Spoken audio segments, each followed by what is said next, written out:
এই মুহূর্তে সবচেয়ে বড় খবর, হাজী নুরুল ইসলামের বিরুদ্ধে প্রার্থী আব্বাস সিদ্দিকী। হ্যাঁ, এমনটাই চাঞ্চল্যকর তথ্য উঠে আসছে আজকে, যেমনটা আমরা জানতে পাচ্ছি যে বসিরহাট লোকসভা কেন্দ্র, সেখান থেকে আপনারা জানেন ইতিমধ্যেই তৃণমূল 42টি আসনে প্রার্থী ঘোষণা করেছে। তার মধ্যে এই বসিরহাট লোকসভা কেন্দ্রে হাজী নুরুল ইসলামকে প্রার্থী করেছে। চেনা রাজনীতির মুখ এই বসিরহাট লোকসভা কেন্দ্রে, এবং সেই বসিরহাট লোকসভা কেন্দ্রে কিন্তু একটা প্রভাব রয়েছে পীরমহলের ফুরফুরা শরীফের।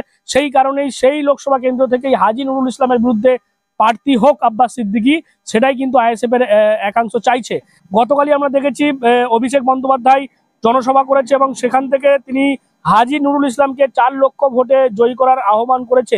এই পরিস্থিতিতে বাম কংগ্রেস, আইএসএফ তৃণমূলকে জোর চ্যালেঞ্জের মুখে ফেলার চেষ্টা করছে বলে দাবি ঘনিষ্ঠ মহল সূত্রে।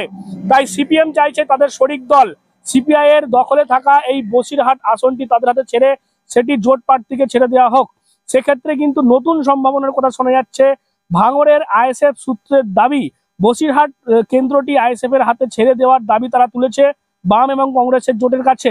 আর সেক্ষেত্রে তারা প্রার্থী করতে পারে আইএসএফ এর প্রতিষ্ঠাতা পীরজাদা আব্বাস সিদ্দিকীকে। আইএসএফ এর একটি মহলের দাবি, আব্বাস সিদ্দিকী বসিরহাটে প্রার্থী হলে ফুরফুরার যে প্রভাব রয়েছে এই বসিরহাটে, সেখানে কিন্তু হাজী নজরুল ইসলামকে কঠিন চ্যালেঞ্জের মুখে পড়তে হতে পারে। তবে বসিরহাটে যে আইএসএফ এর একটি প্রভাব আছে তা নিয়ে কিন্তু কোনো সন্দেহ নেই, কারণ গত বিধানসভা নির্বাচনে বসিরহাট উত্তর কেন্দ্রে দ্বিতীয় স্থানে ছিল আইএসএফ।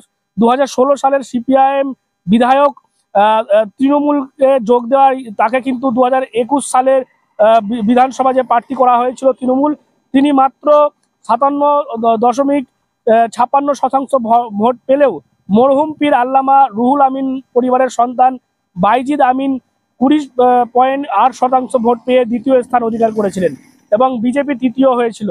আর হারোয়া বিধানসভা কেন্দ্রে আইএসএফ প্রার্থী কুতুবুদ্দিন ফাতে 21.74% ভোট পেয়ে দ্বিতীয় স্থানে ছিলেন।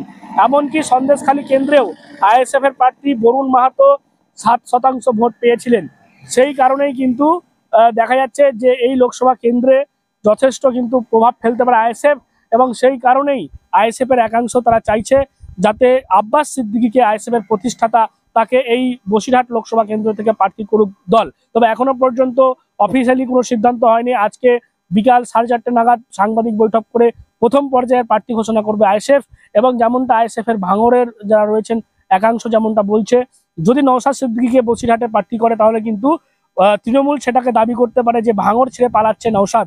সেই কারণে তারা চান না নওশাদ যেমন ভাঙড়ের বিধায়ক রয়েছে পাশাপাশি ডায়মন্ড হাবড়া কেন্দ্রে যেমনটা বারবার নওশাদ সিদ্দিকী ইচ্ছা প্রকাশ করেছেন যে তিনি সেখান থেকে প্রার্থী হবেন, তো সেখানেও কিন্তু ভাঙড়ের যারা রয়েছেন আইএসএফ নেতৃত্ব তারা চাইছেন না যে ডায়মন্ড হাবড়া লোকসভা কেন্দ্র থেকে নওশাদ দাঁড়ান।